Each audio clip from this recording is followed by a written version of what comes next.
Balikulungan ng isang lalaki sa Quezon City matapos mahulihan umano ng shabu at baril. Aminado ang suspect na sa kanya ang baril pero yung powder, hindi raw shabu, kundi tawas na panggamot daw sa kanyang paa. May unang balita si James Agustin.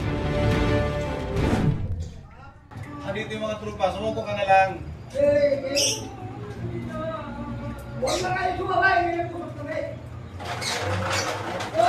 Hoy!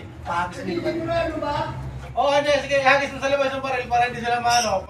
Negosasyon ito ng mga taga-barangay at pulis sa isang lalaki na subject ng ikinasang drug bypass operation sa Barangay Commonwealth, Quezon City. Maya-maya pa unang isinuko ng lalaki ang isang baril at iniabot ito mula sa bintana ng kanyang bahay. Nasundan na ito ng paglabas ng lalaki at doon na siya inaresto ng pulisya. Kuwang video matapos umanong mabilhan ng umunay shabu ang lalaki ng pulis na nagpanggap na buyer. Nang magpakilala na raw mga operatiba, doon na nagmatigas ang 57 anyo sa sospek.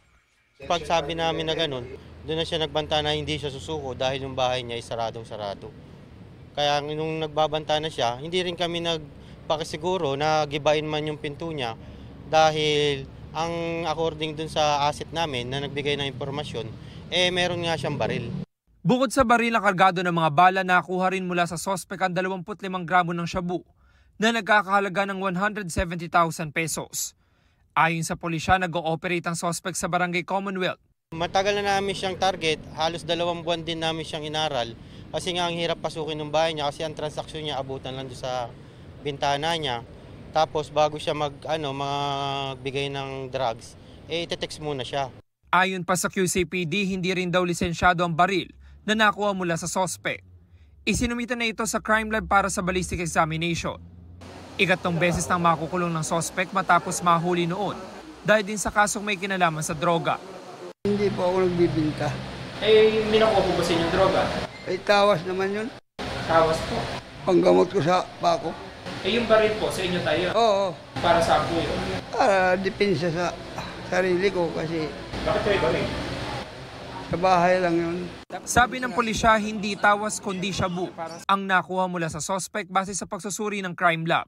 Maharap ang sospek sa mga reklamong paglabag sa Comprehensive Dangerous Drugs Act at Comprehensive Firearms and Ammunition Regulation Act. Ito ang unang balita. James Agustin para sa GMA Integrated News.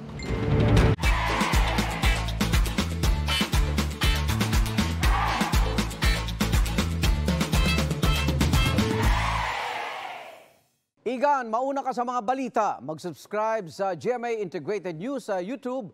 Sa mga kapuso abroad, subaybayan nyo kami sa GMA Pinoy TV at sa www.gmanews.tv.